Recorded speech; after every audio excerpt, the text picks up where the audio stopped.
여러분 안녕하십니까. 시사영광로 진행을 맡고 있는 조윤성입니다. 물 공급이 부족한 시기를 일컫는 가뭄이 지난해부터 계속 이어지고 있습니다. 올 들어서는 사정이 조금 나아졌지만 그래도 가뭄은 심각한 상태로 현재 진행형입니다. 50년 만에 가뭄이라고 하는데 현재 가뭄이 어느 정도 상황이고 그 근본 원인과 근본 해법을 찾아보는 자리 마련했습니다. 시사영광로는 광주와 목포, 여수 MBC가 공동으로 제작 방송하고 있습니다. 시청자분들의 참여도 기다리고 있습니다. 실시간으로 함께 방송되는 유튜브 채널을 통해 의견이나 질문 남겨주시면 반영하도록 하겠습니다. 먼저 주제 영상부터 보시겠습니다.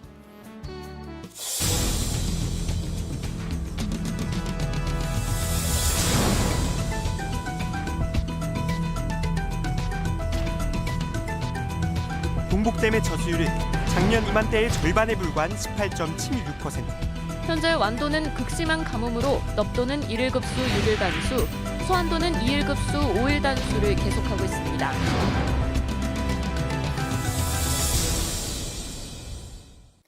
네, 광주 전남의 가뭄 일수가 기상 관측을 한 이래 가장 길다고 합니다. 우리가 100살까지 산다고 했을 때도 2번 정도 겪을 그런 가뭄인 셈입니다. 이 유례 없는 가뭄을 어떻게 바라보고 대처해 나가야 하는지 이야기 나눠봅니다. 함께해 주신 네 분 소개해드리겠습니다. 먼저 서삼석 국회의원 나오셨습니다. 안녕하십니까. 김신남 전라남도 도민안전시장 함께하셨습니다. 예, 안녕하십니까. 네, 박창근 가톨릭 관동대 교수 나오셨습니다. 안녕하십니까.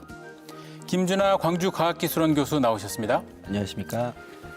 네, 먼저 요 근래에 비 소식이 조금 있었죠. 현재 상황이 어떤 상황인지 이게 궁금합니다. 전라남도에서는 어떻게 파악을 하고 있습니까? 예, 최근에 지금 현재 4월까지 해가지고 올해 지금 200mm 정도의 비가 왔습니다. 그러다 보니까 가뭄이 다소 완화된 것처럼 약간 착시 효과가 있는 것처럼 보이지만 작년도에 예년에 비해서 한 500mm 정도 비가 안 와서 올해도 강우량이 근본적으로 해결을 해주지 못하고 있습니다.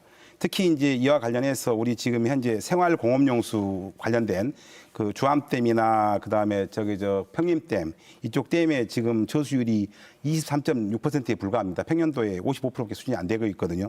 그리고 특히 이제 완도 지역, 섬 지역에 제한 급수가 지금까지 계속되고 있습니다. 또한 중앙 정부에서도 남부 지역에 있는 5개 댐에 대해서는 심각강대로 관리하고 있습니다.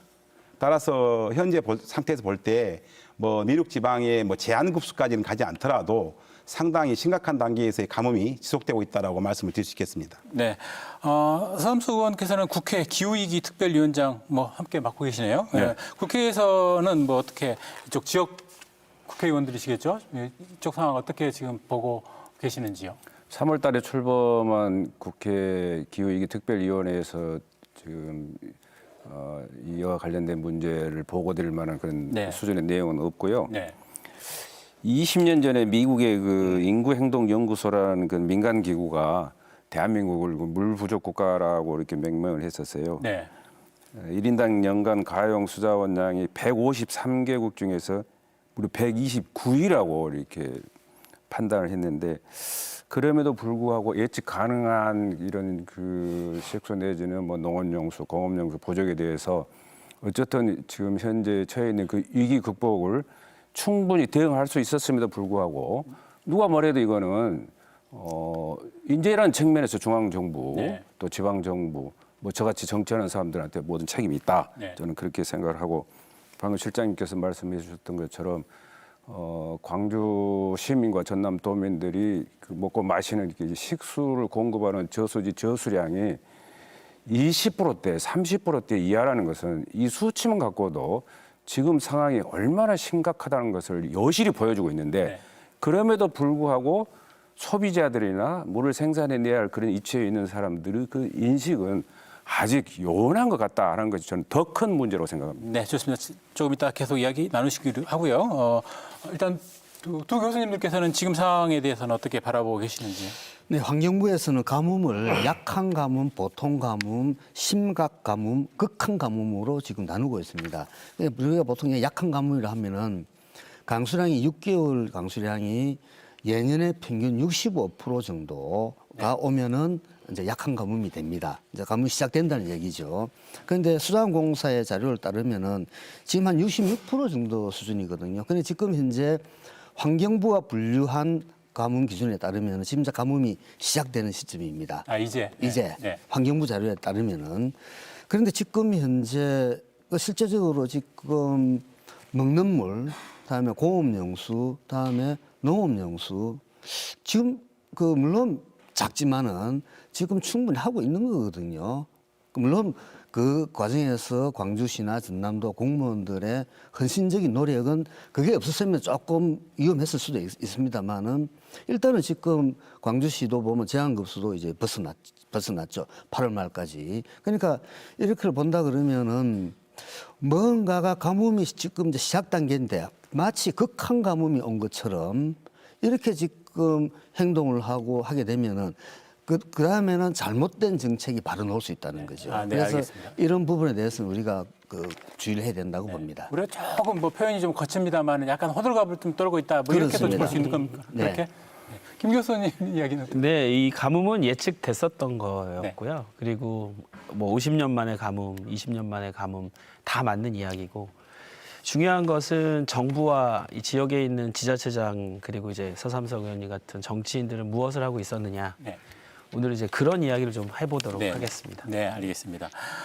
일단 뭐 큰 고비 넘겼고요. 그 크게 걱정은 안 해도 되는 그런 상황인데 그럼에도 경계를 늦출 수 없다라는 거에는 다 공감을 하실 것 같습니다. 특히 예, 우리 실장님. 네. 최근에 뭐 그 최근까지 해가지고 강우 때문에 농업용수 쪽 부분에서는 상당 부분 보완이 돼서 뭐 그 모내기까지 한 데는 지장이 없을 걸로 판단이 됩니다만은 생활용수와 공업용수를 공급하는 우리 도내에 있는 4대 그 댐의 주요 저수율이 22.6%밖에 불과하지 않습니다. 또한 현재 저희들이 예측하기에 기상 관계자들 예측하기에 6월에서 8월 사이에 엘니뇨가 발생을 하게 되면 강수량이 증가될 걸로 예상을 하고 있습니다. 네. 그렇지만 저희들이 최근에 작년 우리 가뭄이 수십 년 만에 처음 심각한 50년 만에 가뭄인 것처럼 최근에 기상 이변을 저희들이 기존의 과거 자료 가지고 예측할 수 있는 상황이 아닙니다. 그래서 저희들이 최근에 다소 호전됐다 하더라도 최악의 가뭄 상황을 대비해서 행정은 어차피 미래를 대비하는 거기 때문에 최악의 상황을 전제로 해서 대책을 세력해야 한다 생각을 합니다. 그래서 그 경계를 우리가 늦출 이유는 없다. 우리가 최근에 그 약간의 비 때문에 경각심을 늦추고 뭐 이렇게 해서는 안 되고 지속적인 가뭄 대책 노력을 꾸준히 추진해 나가야 한다고 생각을 합니다. 김 교수께서 생각하시는 우리가 뭐 무시해도 된다, 좀 이렇게 마음을 좀 놔도 된다 이렇게 네. 생각하시는 이유는요? 네. 우리가 이제 제한급수를 들어간다라고 할 때는 네. 보통 우리가 생활용수와 공업용수 두 개로 하나 나눠보겠습니다. 네. 광주광역시처럼 150만의 시민이 살고 있는 곳에 제한급수 하루만 들어가도요. 단수 하루만 들어가도 피해액이 2천억 가까이 나옵니다. 재난 상황이죠, 거의. 재난 상황이죠. 예를 들어서 30층 이상의 고층 빌딩에 살고 계시는 그 펜트하우스에 계신 분은 물을 들고 가는 것마저도 힘든 상황이 될 텐데 이제 그런 상황들이 하나 있을 거고 또 하나는 이 광양 여수산단 쪽에 역시 하루만 공장에 물이 셧다운돼도 3천억 가까이가 사라집니다. 네. 그래서 정부가 이런 대책에 대해서는 가만히 있을 리는 없을 거고요. 그리고 물에 대한 예측들은 이미 다 충분히 했는데 문제는 이 지역이 이런 가뭄을 처음 겪는 거예요. 네. 그러니까 어찌 보면은 저도 여기 이 지역에 와서 20년을 살았는데 이 정도의 가뭄을 처음 겪고 있습니다. 아, 그렇게 판단을 하고 계십니다. 네, 네. 우리 수치상으로만 이렇게 봐서 뭐 사실 50년 만에 가뭄, 뭐 역대급 가뭄이라고 해도 실감이 사실 안 되는 건 사실이거든요. 네, 맞습니다. 일단 뭐 식수, 이제 생활용수, 식수는 생활용수에 들어가고요. 이제 생활용수 부분은 큰 문제가 지금 현재는 없는 것 같고요. 지금 이제 전라남도 같은 경우는 지금 이제 영농철 아닙니까? 영농철에 대해서는 우리 의원님 어떻게 지금 뭐 크게 걱정 안 해도 됩니까? 어떤 상황입니까? 오늘이 24절기 중에 첫 번째 고구날입니다. 네네. 고구날 비가 오면 농사 짓는 분들한테는 뭐 이렇게 좋은 현상인데 4월 10일 기준 전남 저수율이 61.1%랍니다.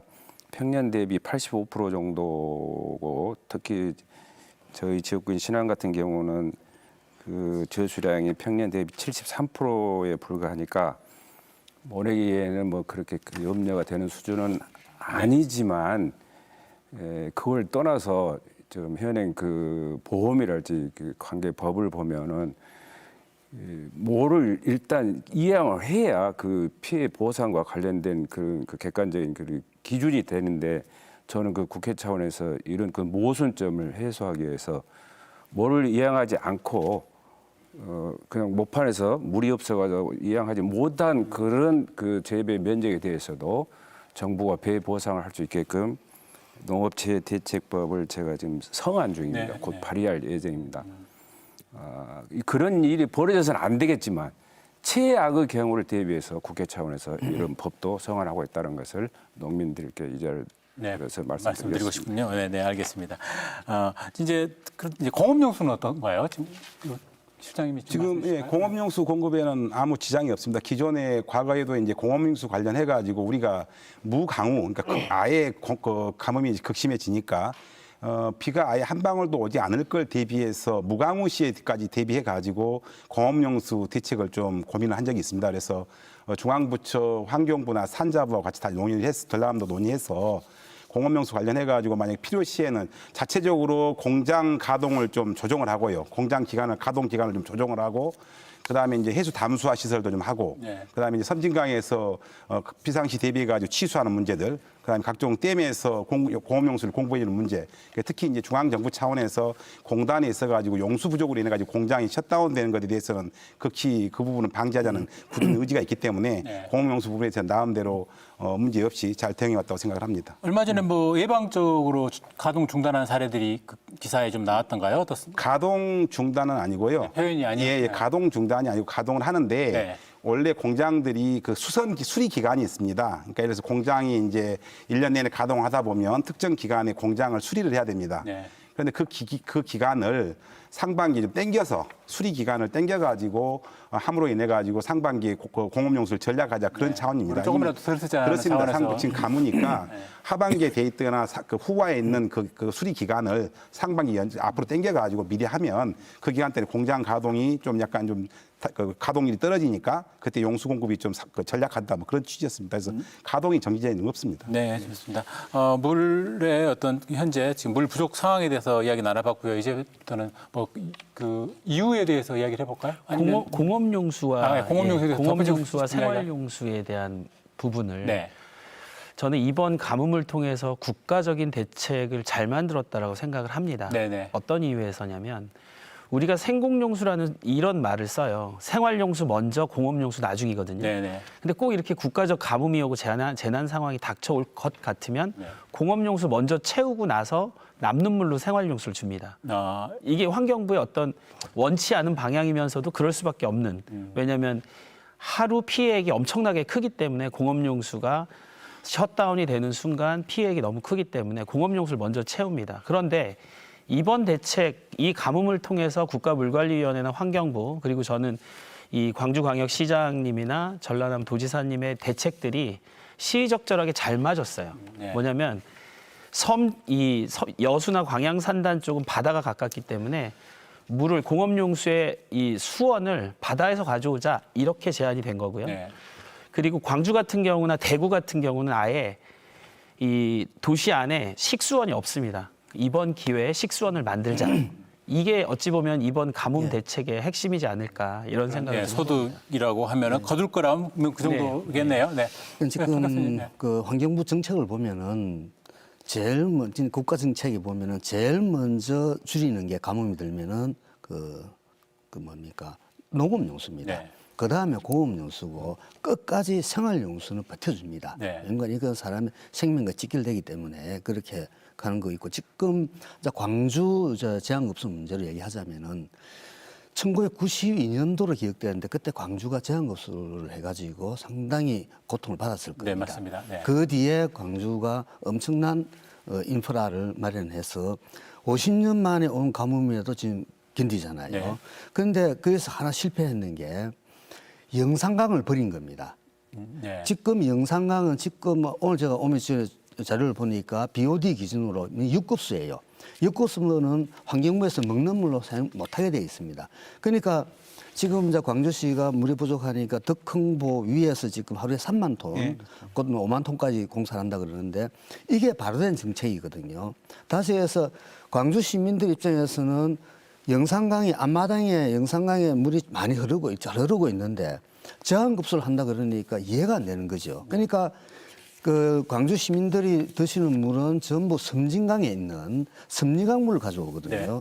그러니까 그 섬진강물을 가져오고 영산강물은 먹는 물로 포기해버리니까 섬진강에서 가뭄이 들면은 광주로 올 물이 없어지는 거죠. 그래서 지금이라도 영산강의 수질을 깨끗하게 해가지고 그 물을 먹는 물로 하는 어떤 그런 정책을 펴야 된다는 거죠. 네. 낙동강 같은 경우에는 지금 가뭄이 오더라도 그 부산과 대구는 그 앞마당에 있는 물을 먹거든요. 그래서 지금 계속 수질이 더럽다고 지금 얘기하고 있거든요. 그래서 지금 이제 광주도 영산강 수질을 깨끗하게 해서 그 물을 먹는 거로 하고 급할 때는 섬정에서 좀 가져오는 이런 정책을 펴지 않으면은 계속 가뭄이 들면 우리 여수하고 광양 산단에서 공업용수들이 다 섬진강 물 가져가거든요. 거기서 계속 공업용수가 필요하게 되면은 광주 쪽으로 줄물이 점점 줄어들 거라는 얘기죠. 그래서 지금 이제 바다로 그냥 버리고 있는 그 영산강 물을 광주가 수질을 개선해서 먹는 물로 활용해야만이 근본적인 가뭄 해결을 할 수 있다고 봅니다. 박 교수님께서는 오늘 토론의 뭐 결론부터 이렇게 먼저 내주신 것 같은데요. 일단 좋습니다. 일단 가뭄의 어떤 실태에 대해서는 지금 이야기 나눠봤고요. 이제 왜 이런 상황이 왔는지에 대해서 좀 이야기를 나눠봤으면 좋겠다 싶습니다. 근데 이번 가뭄의 근본 원인은 조금 더 구체적으로 해주신다면 김 교수님께서 이야기를 좀 해주시면요. 기후 변화죠. 네. 예, 기후 변화는 피할 수 없는 상황이고 전 세계가 똑같은 고통을 겪고 있는데 전 이제 결론부터 말씀드리면 이 기후 변화에 취약계층이 생긴다는 부분에 대한 메시지라고 봅니다. 이번 네. 가뭄은. 그러니까 겨울에는 춥게 되면 난방비가 더 들어가고 여름엔 덥게 되면 냉방비가 더 들어가는 상황인데 가뭄이면 여기 플러스 알파 물 비용까지 더 목마르게 되어 있는 상황입니다. 그래서 기후 변화에 대한 대책이 필요한데 근본적인 문제는 이번 같은 경우는 연이어 2년 연속 마른 장마라고 하는 형태가 벌어졌어요. 이건 뭐냐면 북극에 있는 이제 얼음들이 녹으니까 제트기류라는 게 형성이 많이 돼서 제트기류가 빨라져야 되는데 제트기류 속도가 낮아지니까 원래는 고온다습, 저온다습 두 개의 다습 기단이 만나가지고 장마가 형성돼야 돼요. 습한 기단. 근데 제트기류가 약해지고 오히려 고온 건조한 기단과 고온 다습한 기단이 만나가지고 고온이 이렇게 눌려버렸어요. 이걸 열돔 현상이라 그럽니다. 열돔으로 눌러버리니까 비는 적게 오고 날은 후덥지근하고 그래서 결국은 마른 장마가 2년 연속 오면서 저수율을 채우지 못했어요. 기후 변화가 가장 큰 원인이라고 생각을 합니다. 네, 좋습니다. 비가 많이 안 왔다고 하는데 숫자상으로 좀 실감이 잘 안 됩니다. 어떻습니까? 지금 보통 평년 대비해서 우리가 평년이라고 하면 보통 이제 30년 평균 강우량을 얘기합니다. 평년 강우량이 한 1,400mm 되는데 작년도에 한 850mm 왔습니다. 그래서 평년 수준이 한 60% 수준이거든요. 그러니까 이게 이제 그동안 쭉 보시면 아까 우리 위원님들이 말씀하신 것처럼 94년도, 5년도, 그러니까 93년, 4년, 5년, 3년 동안에 그때 그 비가 그렇게 가뭄이 극심해가지고 제한 급수됐거든요. 지금 올해 그 상황이 비슷합니다. 그래서 작년에 평년에 비해서 한 500mm 이상 비가 와서 그 여파가 지금까지 굉장히 크다고 보겠습니다. 그래서 가뭄은 저는 그 두 가지로 나누고 싶은데 하나는 기상학적 가뭄, 하늘에서 비가 적게 오는 거죠. 요거는 이제 우리 교수님 말씀하셨다시피 이거는 인간이 할 수 있는 게 아닙니다. 그러니까 이거는 이제 더 큰 틀에서 뭐 우리 의원님께서 위원장 맡고 계시는 이런 쪽에서 큰 틀에서 해결해야 되는 문제고 그다음에 사회적 가뭄이라는 것은 저는 두 개로 또 나누는데 하나는 물을 공급할 수 있는 시스템이 잘 안 돼 있으면 가뭄이 드는 거죠. 아프리카에 물이 많더라도 예를 들어서 물 공급 시스템이 없으면은 물 공급 못 하는 거죠. 그런데 우리나라는 50년 빈도에 가뭄이 들었다 하더라도 물 공급하는데 지금까지는 물론 그 앞으로 질지는 모르지만 지금까지는 잘 견뎌 왔거든요. 그래서 이제 이런 부분들은 이제 저는 잘 돼 있다고 봅니다. 근데 마지막 하나는 정책적 가뭄. 다시 해서 수자원 정책을 잘못 수립함으로 인해서 발생하는 가뭄. 예를 들면 농업용수가 전체 사용량이 한 60%가 되고 생활용수가 한 30%, 공업용수가 한 10% 되는데 이 60%가 되는 농업용수가 지금 우리나라 제대로 관리가 안 되고 있습니다. 여기에서 관리를 잘못하다 보니까 다시 해서 낭비 요소를 찾고 이렇게 해가지고 물을 확보를 해주면은 생활용수나 공업용수에서 숨통을 트지 않습니까? 여기에서는 그냥 지금 농업용수 이용량이 지금 블랙박스입니다. 네. 이런 어떤 상황에서는 잘못된 수산 정책이죠. 여기에 따라서 가뭄은 발생할 수 있다. 네. 그래서 이런 부분들을 우리가 우리 사회에 고민해야 되는 시점이라고 봅니다. 정책적 가뭄에 좀 그 포커스를 예. 좀 두고 계시네요. 네. 농업용수의 우선순위가 너무 많이 가 있기 때문에 정책적으로 네.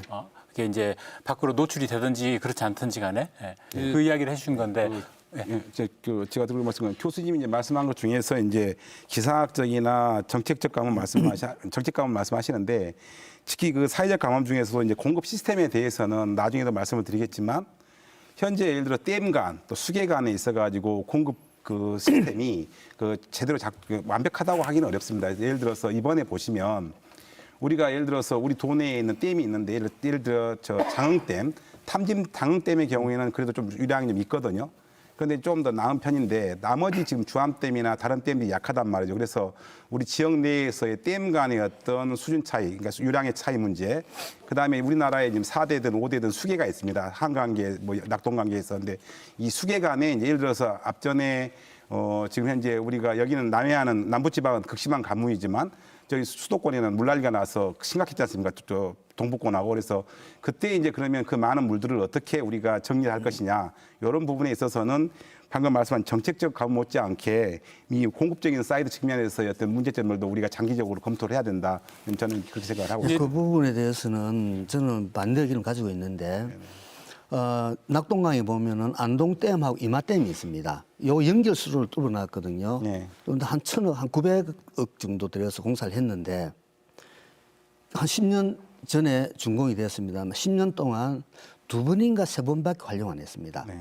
뭐 이게 뭔 얘기인가 하니까 지금 현재 환경부 정책도 보더라도 댐 간의 물을 연결하는 도수튼을 뚫겠다고 하는데 예를 들어서 이쪽 지역에는 A댐은 가뭄이 안 들고 B댐은 홍수가 납니까? 아니거든요. 같이 가뭄이 들어가서 물이 줄어듭니다. 서로 보내주고 할 그런 물이 없습니다. 그러니까 그게 이제 환경부가 지금 중심을 두고 하고 있는데 아마 할 겁니다. 이거는 분명하게 말씀드립니다만은 예산 낭비로 이어집니다. 네. 그 이마댐하고 안동댐 사례를 보면은 네. 이게 예산 낭비였구나. 그때 정부의 그 당시 설명도 그랬습니다. 물이 많은 데서 주고 받는다.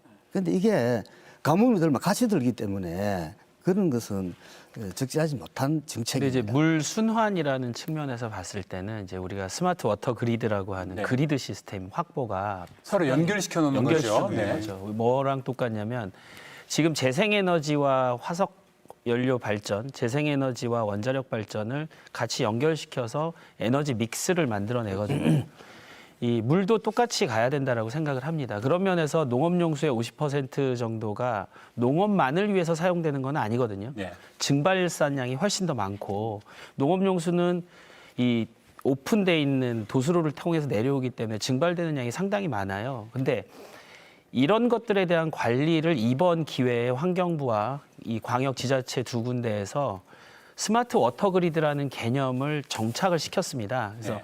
환경부도 역시 물론 예전부터 했었어야 되는데 이번 가뭄을 통해서 배운 거고요. 우리 강기정 시장님이나 김용록 지사님도 이번 가뭄을 통해서 야 옛날부터 그런 얘기가 있었는데 이거 한번 이번에 고민해 보자라고 하는 부분이 저는 물 순환 측면에서는 광역 단체가 처음으로 고민한 일이라고 상당히 의미가 있다라고 생각을 합니다. 가장 최근에 그러니까 작년부터 이어지고 있는 가뭄에 대해서는 비교적 대처가 잘 됐다라는 게 박 교수님도 동의하시는 부분이고 대부분 다 동의를 하시는 것 같고요. 그러면 이제 그동안에 사실은 근데 이제 이런 가뭄 상황들이 이번에만 또 빚어진 건 아니지 않습니까? 그래서 그동안에 어떤 지자체 차원에서의 어떤 대응들이 있었는데 조금 뭐랄까 산발적이라 할까요? 좀 체계적이지 못했다 그런 느낌은 좀 있습니다. 그 부분에 대해서는 어떻게들 보시는지요?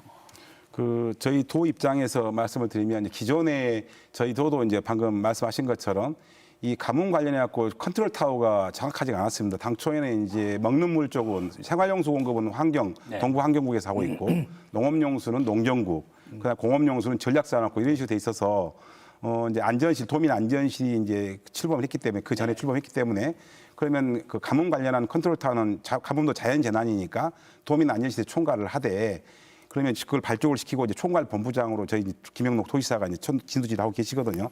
과거에 이제 각 부서별로 단발적으로 했던 정책들을 다 모으고요. 방금 최종적으로 결국은 이제 뭐냐면은 물 수요 측면, 그러니까 수요를 줄이는 방법, 수요 관리 측면하고 공급 사이드에서 장기적으로 어떻게 맞출 거냐. 결국은 뭐냐면은 아까 교수님은 이제 지역 내에서의 댐 간의 연계에 대해서만 말씀하셨지만 그 부분이 비현실적이라고 얘기하지만 수계 간에 예를 들어서 한강이나 저기 낙동강 쪽에가 물이 많으면 그걸 금강이나 영산강 쪽으로 만약 예를 들어 이쪽이 약하다면 그래서 그게 이제 그 워터그리드 시스템인데 저희 도가 이번에 그 VIP 대통령 오실 때 그걸 건의했습니다. 환경부 쪽에다가 뭐냐면 퀸즐랜드 사례가 있어서 현재 자연수 그러니까 하늘에서 내리는 물을 가둬갖고 댐 간에 하는 건 당연한 거고 거기에 이제 오폐수나 재이용수를 하는 문제, 그다음 해수 담수화들을 전부 다 연결해가지고 스마트 그리드 시스템, 그러니까 워터 그리드 시스템을 만들어서 어떻게 보면 그 부분도 방금 교수님 말씀한 것처럼 에너지 믹스처럼 워터 믹스라고 보면 되죠. 그래서 그 부분에 대해 종합적으로 지금 앞으로 해 나가려고 이렇게 하고 건의를 했습니다. 네, 알겠습니다. 지자체 차원에서 그 점을 한 말씀을 드리면은 이제 워터 그리드하고 다시 물하고 전기하고는 성격이 다릅니다. 전기는 낮은 데서 위로 가거든요. 그런데 물은 낮은 데서 위로 가려면 위로 가려면 펌핑해야 되기 때문에 중력에 의한 것이 아니라 애보다 배꼽이 더 큽니다. 그리고 이미 영산강과 섬진강은 서로 물 교환을 잘 하고 있습니다. 다시 해서 표현이 그렇습니다만은 영산강에 사시는 분들은 섬진강에 있는 물을 지금 수탈하고 있는 거거든요. 뺏어 오는 거죠. 그런데 이것을 정상을 시켜주고 그러니까 지금 우리가 한 발 물러서 보면은 영산강에는 물이 그래 줄줄 흐르는데 우리 그 영산강 광주 바로 밑에 조사를 해보니까 광주가 한 하루에 한 50만 톤 정도 생활용수 가까이 이용하더라고요. 지금 하루에 100만 톤씩 흘러내려가고 있어요. 이상씩. 그러면은 충분히 수질을 개선하면은 그 물을 먹고 그리고 농업용수하고 이런 것도 부족하면은 기존의 섬진강에서 가져오면 되는 거거든요. 그래서 이게 워터 그리드가 듣고 보면은 좋은 개념일 것 같지만은 이미 광주는 하고 있는데 섬진강 입장에서는 엄청난 피해를 본다는 거죠. 그래서 이런 부분은 좀 우리가 조심할 필요가 있다 그래 봅니다. 네, 뭐 좀 이따가 그러면 좀 더 디테일한 부분 나오면 구체적인 부분 나오면 또 다시 이야기하기로 하고요. 중앙 정부의 어떤 이런 가뭄 대책 부분에 대해서는 우리 서 의원께서는 좀 아까도 이제 그런 이야기를 했지 않습니까? 좀 준비를 미처 못했다 하는 그런 측면들은 좀 있는데 그 부분에 대해서는 어떤 이야기를 좀 하고 싶습니까? 그 말씀 드리기 전에요. 네. 우리 세 분 패널 선생님들께서는 지금 현재는 별 이렇게 문제가 없는 것처럼 이론사고를 아주 좋은 말씀을 하셨는데 저는 농업용수 측면에서 보면은 농업의 역사는 대한민국 역사하고 괴를 같이 했다. 그래서 우리가 흔히 알고 있는 상식처럼 5,000년의 농업의 역사를 갖고 있음에도 불구하고 작물을 생산해내는 원천이 물이지 않습니까? 그럼에도 불구하고 지금은 잘하고 있다는 것에 대해서 저도 동의를 하지만 그럼 그동안은 뭐 했냐 하는 그런 뭐 저부터 좀 책임을 져야 할 그런 그 말씀을 좀 드리고 싶습니다. 그걸 다시 이렇게 정리를 하면은 역대 정권도 그랬고 현 정부도 마찬가지고 그 농업에 대한 그런 인식의 결여, 부족, 또 사업의 항상 그 후순위에서 오는 그런 문제다. 그래서 이런 문제를 해결할 위치에 있는 사람들의 어떤 의식의 변화를 이런 기회를 통해서 나는 좀 자극을 좀 줘야 된다. 그런 말씀을 드리고 싶습니다. 네, 네, 그렇습니다. 그리고 지금 그 중앙정부 차원에서는 각종 그런 뭐 제도위원회, 뭐 총리, 뭐 장관, 뭐 심지어 기상청장까지 그 책임 있는 그런 위치에서 이런 가뭄 극복을 위한 그 대책을 마련하고 또 책임 있게 노력들 하고 계시는데 사실 가뭄은 서울 시내 한복판에서 이루어진 게 아니고 국도 서남단 농사를 짓고 있는 그런 그 농토가 많은 지역에서 일어나고 모두에 말씀드렸던 것처럼 섬 지역으로 이루어지고 있는 그런 특정 지역에서 이런 현상들이 벌어지고 있습니다. 그런데 중요한 것은 이 현장에 있는 지자체의 장이나 관련 공무원들한테 이런 문제를 속도감 있게 해결할 수 있는 그런 뭐 직제상의 어떤 편제랄지 그런 그 편제가 없으니까 당연히 권한이 없겠죠. 그러니까 또 그게 또 예산도 없겠죠. 이런 모순된 점을 저는 최근에 제가 좀 읽었어요. 네. 차제 중앙정부가 갖고 있는 그런 뭐 예산권, 집행권, 뭐 정책 결정권 등을 광역자치단체나 기초자치단체한테 좀 공유하는 수준으로 좀 확산시켜주면 어쩔까 하는 그런 제안을 감히 드려봅니다. 네. 최근에 환경부로 이런 통합 일원화돼서 하고는 있죠. 근데 의원님 말씀에 적극 저는 동의를 하고요. 그 컨트롤 타워를 해야 되는 게 이제 국가물관리위원회입니다. 환경부도 실행기구요. 국가물관리위원회에 이 실행을 돕게 돼 있고 농림부도 돕게 돼 있고 국토부도 돕고 심지어는 행안부도 도와야 됩니다. 네. 재난 상황에서는. 네. 근데 이제 국가물관리위원회가 힘이 없습니다. 맞아요. 제가 국가물관리위원회 위원이시죠? 2기째 하고 있는데 힘이 없는 이유는 사실 전 정부에서 20년, 30년 만에 통합 물관리라는 것을 성공을 시켰지만 국가물관리위원들이 총리급 기관이라고 해놓고 실질적인 파워는 행정기구가 아닌 자문기구 형태로 돼 있기 때문에 이번 기회에 또 가뭄 문제가 국가물관리위원회를 똘똘 뭉치게 했습니다. 덕분에. 네. 그러니까 이 지자체가 결국은 광역단체 두 군데에서 한 일은 되게 많습니다. 덕분에 또 국가물관리위원회 이번 탄력을 받아서 환경부를 좀 질책도 하고 뭐 그런 일도 진행을 했었습니다. 뭐 언제나 부정적인 충격만 있는 건 아니고요. 네. 세용지만이 셈이네요. 그러면 이제 어떻게 할 것인가 이제 좀 이제 그 고민을 좀 해야 되는데요. 유튜브 채널을 통해서 일단 시청자분들의 참여가 있어서 소개하고 가도록 하겠습니다. 한 분께서는 뉴스에서 쩍쩍 갈라진 땅 볼 때마다 마음이 아프다 이렇게 글을 주셨고요. 이제 저희가 언제 가뭄 상황을 체감하는가 여기에 대한 글을 좀 달라고 했었거든요. 두 번째는 물을 낭비하며 쓰질 않는데 자꾸 아껴 쓰라는 문자만 날아오니 답답하고 화가 납니다. 우리 박 교수님이 제일 공감하실 것 같습니다. 예. 우리가 언론의 어떤 형태도 우리가 고민해봐야 됩니다. 네. 저수율이 100% 어떤 물이 꽉 차 있지만은 조금만 줄어들면은 상류 쪽에 가면은 땅이 쩍쩍 갈라집니다. 네, 네. 그런데 댐 쪽에서 보면 물이 있거든요. 그래서 언론에서는 이제 그런 것들이 그러니까 보도 가치가 있고 임팩트가 있으니까 그런 것 같아요. 지금 예를 들어서 20% 30% 저수율이라 그러면은 댐 상류에서 찍으면 그냥 황무지죠. 식물을 하루도 안 먹고. 네. 그런 것들이 이제 저는 조금 언론에서도 네. 조금 자제를 해야 된다는 그런 말씀을 드리고 그다음에 지금 물 아껴 쓰라. 네. 아마 광주시 공무원분들께서 진짜 답답하고 힘들었을 거예요. 언론 자료를 보니까 상당히 많이 생활용수를 아꼈더라고요. 네네. 그게 이제 어떻게 보면 가뭄을 극복하는데 이게 다시 2년 연속 가뭄이 들어섰을 때 우리 일반 시민들도 비록 자기가 아껴 쓰고 있지만은 샤워 시간을 1분 더 줄인다든지 그런 식으로 조그맣게 다들 힘을 모으면은 이런 위기가 극복이 되거든요. 그래서 일반 시민들이 그런 어떤 항의를 하더라도 아마 공무원들도 항의 전화 많이 받을 거예요. 네. 그렇지만은 그거에 대해서 일희일비 하시지 마시고 꾸준하게 정책을 펴서 결국은 광주 시민을 위한 정책 아니겠습니까? 네, 그렇게 받아들이면 좋겠습니다. 저는 조금 네네. 다른 생각인 게 캠페인은 해야죠. 네, 당연히 해야죠. 정책을 펼치시는 분들, 행정을 하시는 분들은 캠페인을 통해서 도움을 요청을 하시는 건 당연히 해야 될 일이고요.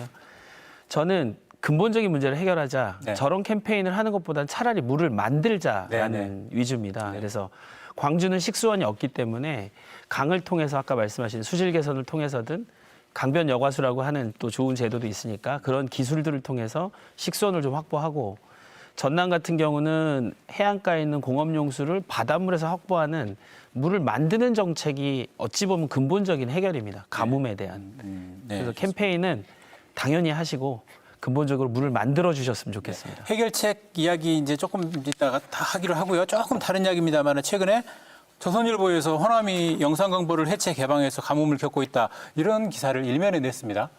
일단 사실은 아니죠. 어떻습니까? 그거는 오보라도 네. 그런 오보가 없습니다. 오보일까요? 가짜 뉴스일까요? 가짜 뉴스죠. 다시 해서 지금 그게 이 상황을 잘 보면은 3월 31일자로 대통령께서 주함대 모십니다. 그러고 나서 두 번에 걸쳐서 그러니까 보를 활용하라라는 어떤 정책 지시를 네. 내리게 됩니다. 그러다 보니까 환경부가 이제 안 났죠. 그래서 이때까지 잘하고 있는 댐보하고 또 연계 운영을 잘하고 있는데 거기다가 과학적이라는 말을 하나 더 붙여가지고 지금 하고 있거든요. 근데 이런 것을 하려고 그러면 또 언론에 힘이 안 필요하겠습니까? 그래서 쉽게 해가지고 영산강에 성천보하고 죽산보가 있는데 그 보가 만들어지고 나서 수문을 닫았을 때 만약 그 물을 사용한 것 같으면 어떨까요? 수위가 떨어지겠죠. 한 번도 떨어진 적이 없습니다. 네. 그러니까 수문을 닫아놓고 놔두면 물이 계속 넘쳤어요. 다시 해서 다른 말로 하면은 보에 가둬진 물은 쓸모가 없는 물이었다는 거죠. 네. 용도가 없다는 거죠. 그 물을 가지고 저희 가뭄을 해결하라. 글쎄요. 그러니까 다시 해서 보에 대한 어떤 지난 정부가 보호에 대해서 성천보 같은 경우에는 수문 개방, 죽산보는 철거로 결정이 났거든요. 났는데 그러니까 실행도 안 됐고요. 예, 아직. 영산강 제자연화 문제가 아주 컸죠. 그런데 이 제자연화 어떤 게 한순간에 이제 무너지는 이제 사건이 돼버리는 거죠. 그래서 만약에 성천보나 죽산보가 그 물을 사용하고 있고 또 그것 때문에 가뭄 일부 뭐 된다 그러면은 해야 되겠지만 전혀 그렇지 않다. 저는 맞습니다. 맞고요. 근데 이거는 낙동강 관련된 기사면 맞아요. 네, 그렇죠. 낙동강은 그러니까 보들이 낙동강에 있는 보들이 식수원이에요. 낙동강 자체가 생활용수로 사용할 수 있는 식수원이기 때문에 가능한 이야기인데 지금 영산강은 위쪽에 상류에 있는 담양댐부터 시작해서 모든 하천이 농업용수입니다. 농업용수이고 또 승천보나 죽산보 같은 경우는 직강하천으로 상류에 10km 정도 위에 하수처리장 방류수가 있어요. 거의 60만 톤이 내려오는 걸 승천보가 다 받아서 죽산보로 또 흘려내버렸는데 얘네들을 가지고 먹는 물을 만들어라? 이거는 이제 근본부터 잘못된 얘기라서 그 기자님이 낙동강 기사를 쓰려다가 잘못 쓰신 것 같아요. 영산강 잘못 썼는지는 이제 모르지만 네네네. 일단 아무튼 근데 그런 기사들이 이제 뭐 인터넷을 통해서 또 확대 재생산되고 있어서 그 부분에 대해서 사실관계를 확실히 하기 위해서 제가 이야기를 했고요. 이제 시간이 별로 남지 않아서 이제 각자 네 분께서 생각하시는 이 뭐 가장 시급히 우리가 생각해야 될 부분 또는 정책적으로 마련해야 될 부분에 대해서 이야기를 했으면 좋겠습니다. 네. 뭐 여러 가지 그 대안 대책들을 이렇게 말씀하셨는데 저도 전적으로 다 이렇게 공감을 하고요. 오늘 노정된 그런 그 대안들이 정부를 통해서 네. 정책화를 시켜 나가기 위한 그 노력은 뭐 아무래도 제가 좀 이렇게 맡아야 될 그런 부분이 그럼요. 같습니다. 이 물관리 기본법을 보면은 물은 뭐 공공의 자원이다. 그 효용성의 가치를 높이기 위해서 노력을 해야 된다라고 이렇게 규정이 되어 있더라고요. 이 물을 우리가 여기서 토론을 통해서 그냥 물을 흘러가듯이 토론으로 그쳐갖고는 저는 절대 물 문제 해결이 안 된다고 생각합니다. 네. 그래서 저희가 불렀습니다. 지금도 물을 물 쓰듯이 하고 있어요. 물을 돈 쓰시 해도 물 문제 해결이 안 되는 그런 그 시점인데 그래서 저는 제 욕심 같아서는 이 중요한 이 생명의 원천수인 물을 저는 적어도 국가가 책임 있게 관리하려면은 헌법에 저는 명시해야 된다고 생각합니다. 그 정도 가치를 저는 높여놔야 된다고 생각합니다. 네. 그리고 아까도 말씀드렸듯이 지방자치단체가 광해 기초 말할 것 없이 이 물 문제에 대해서도 상당한 관리나 책임의 그 영역을 저는 반드시 동반해서 확대해 줘야 된다라는 말씀을 드리고 싶습니다. 정책의 순위에서 우선순위로 좀 바싹 좀 끌어올릴 필요가 있다라는 정도로 이야기. 그렇죠. 헌법에 명시해 놓으면 당연히 우선순위 올라가죠. 네, 알겠습니다. 이제 구체적인 대안에 대해서 조금 이야기를 해볼까요? 아까 물을 만들자 하셨는데 네. 어떤 것들에 대해서 조금 더 구체적으로 이야기를 해주신다면요? 저는 이제 해수 담수화 부분을 강조를 할 때 네. 우리 이용빈 의원님, 이병훈 의원님이 광주에서 좀 도와주셨고, 네. 그다음에 서삼석 의원님, 그다음에 신정훈 의원님이 발의를 좀 해주시겠다 이런 좀 자료를 만들어 달라 이런 이 백업이 있었습니다. 그런데 사실 해수 담수화를 할 수 있는 곳은 전남 지역이에요. 근데 저는 이제 광주의 가뭄 문제를 해결을 해야 되는 어떤 미션이 있었다면, 전남 지역의 물을 해결을 하다 보니 광주로 물을 보낼 수 있네. 그래서 양 지자체장님이 강기정 시장님, 김영록 지사님이 상생 방안을 만들어냅니다. 주암댐에서 동복댐으로 보내줄 테니까 오히려 여수산단의 해수담수화를 광주가 돕는 형태의 네. 정책 발의를 하자. 이런 어떤 저는 지자체의 힘이 환경부로 전달이 되고 국가물관리위원회도 많이 이걸 수용을 했습니다. 그래서 네. 이번 이야기는 반가운 이야기네요. 예, 네. 반가운 이야기고 해수담수화 그리고 광주에는 이 Y벨트라고 하지 않습니까? 황룡강과 영산강이 만나는 곳에 수자원이 많아요. 광주 안에 있는 식수원이 없기 때문에 이번 기회에 강변 여과수라고 하는 또 10만 톤 규모가 될 수만 있다면 그것도 환경부에서 좀 적극적으로 고려를 해주신다면 광주와 전남의 가뭄 문제를 이번 기회에 확보해내지 않을까, 수자원을 확보해내지 않을까 생각을 합니다. 강변 여가수라는 네. 게 좀 특이한데 조금 더 설명을 해주신다면요. 물이 많은 곳에 강의 물을 바깥으로 빼내는데 강변을 이용해서 필터링을 해내는 겁니다. 네. 그렇게 해서 식수를 만들어내는 기술입니다. 아, 그것도 정화를 통해서 네, 정화를 하는 통해서. 거구나. 네. 네, 알겠습니다. 하시고 싶은 이야기들이 더 있을 텐데 일단 핵심적인 내용을 이야기를 해주셨고요. 제가 조금 이제 하면은- 박 교수님께서는 이게 지금 일단은 그 낙동강에 8개 보호가 있는데 네. 그 보도 무형지물입니다. 네. 똑같습니다. 그것은 좀 그 낙동강에 혹시 사실 분들 오해할까 싶어서 그건 분명히 밝히고요. 그다음에 이게 기본 수질 문제거든요. 서울에도 팔당댐에서 이제 물을 먹는데 그 위에 지자체들 20만, 30만 도시들 많거든요. 하수 처리 많이 합니다. 전부 다 내보냅니다. 그럼 팔당댐에 받아가지고 또 수도권 공급하거든요. 지금 영산강에서 가장 문제가 광주시 하수 처리장이 그 수질은 나쁘지 않습니까?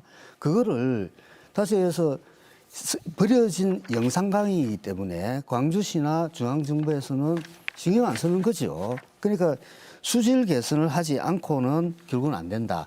그리고 그 한강 같은 경우에는 1급수로 관리합니다. 네. 지금 1급수입니다. 오늘 확인해 보니까. 그런데 영산강은 지금 6급수로 넘어가고 있습니다.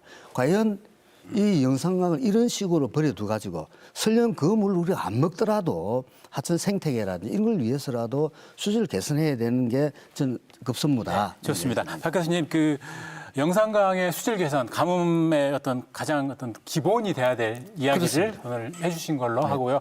저희가 이야기를 하다 보니까 이제 시간이 조금 이제 마무리를 해야 될 시간이어서 실장님께는 뭐 다짐을 듣는 그런 시간으로 할까요? 우리 짧게 동해, 해주십시오. 전남도의 그 정책을 좀 간략히 소개를 드리겠습니다. 그래서 현재 지금 도서 지역은 워낙 심각하기 때문에 근본적인 대책은 저희들이 그 광역 상수도망을 공급해 주는 거라고 생각을 합니다. 섬 지역에 대해서는. 그래서 저희들이 완도 지역에 노화 보길도하고 약산 금일 지역에 광역 상수도를 해적 관련을 통해 하고자 하는 것이 가장 그 우선순위 사업을 해가지고 지금 추진하고 있고요.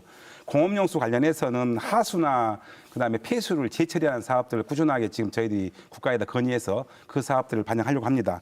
농업용수는 방금 서삼석 의원님께서 말씀하셨지만 영산강 3, 4단계 농업개발 사업이 27년도에 준공을 하게 돼 있어요. 근데 그걸 좀 최대한 당겨가지고 아니면 적기에 그걸 좀 추진해서 농업용수 문제를 좀 해결하자 하는 거고 장기적인 방향에서 봐서는 저희들이 말씀했지만은 수요 측면에서의 그 물 수요를 줄이는 측면도 필요하고 공급사의 측면에서는 장기적으로 봐서는 국가가 물관리 전체를 수계 간에 댐 간에 그리드를 만드는 것은 가장 중요하다고 저는 생각을 합니다. 그래서 이 부분에 대해서 저희들이 중앙에 대해서 계속 검토를 하고요. 결국 또 한 가지 사례는 지하댐, 지금 지표수가 물이 그 자연수가 있지만 이것들이 지금 증발해버리고 말기 때문에 이 지하수를 지하에 있는 물들을 어떻게 저류로 해서 만들어서 지하댐을 통해 가지고 용량을 확보할 거냐 이런 부분들을 국가가 장기적으로 검토해야 한다고 생각을 하고 있습니다. 네, 알겠습니다. 여러 가지 대안들을 좀 이야기를 해주셨고요. 이제 마무리 발언은 우리 서삼석 의원께 기회를 드리겠습니다. 저는 뭐 국회에 몸담고 있는 사람이기 때문에 두 가지만 말씀드리겠습니다. 섬 지역 물 관리에 대한 그런 법이 없어서 제가 20대 때 농어촌 정비법 개정안을 발의해서 지금 통과돼 가지고 실행이 되고 있고 또 그 21대 들어와서도 같은 법을 개정안을 발의해 가지고 좀 이렇게 통과가 됐는데 예를 들면 그 농식품부가 2013년에서 2018년까지 적용을 목적으로 계획을 수립하고 2018년 이후에 계획을 세우지 않았어요. 그래서 이런 것들 바로잡기 위해서 제가 법안을 발의해서 통과를 해가지고 이런 것들을 시정하게 됐다. 앞으로도 이 법적으로 미비한 부분은 제가 더 신경을 써서 물 문제를 해결하는데 노력하겠습니다. 네, 좋습니다. 여기까지 듣겠습니다. 네, 오늘 시사용광로는 여기까지입니다. 앞으로 가뭄은 우리를 좀 더 자주 찾아올 것 같습니다. 예로부터 치수는 정치의 근본이자 시작이라고 했습니다. 모쪼록 오늘 제시된 여러 대책들이 보다 적극적으로 그리고 선제적으로 정책에 반영됐으면 하는 바람을 가져봅니다. 또 기후위기 시대를 살아가는 우리 모두도 생활 속에서 살 수 있는 것들 챙겨보자는 말씀 드립니다. 시사용광로는 한 달에 한 번 방송됩니다. 저는 다음 달 5월에 다시 찾아뵙겠습니다. 여러분 고맙습니다.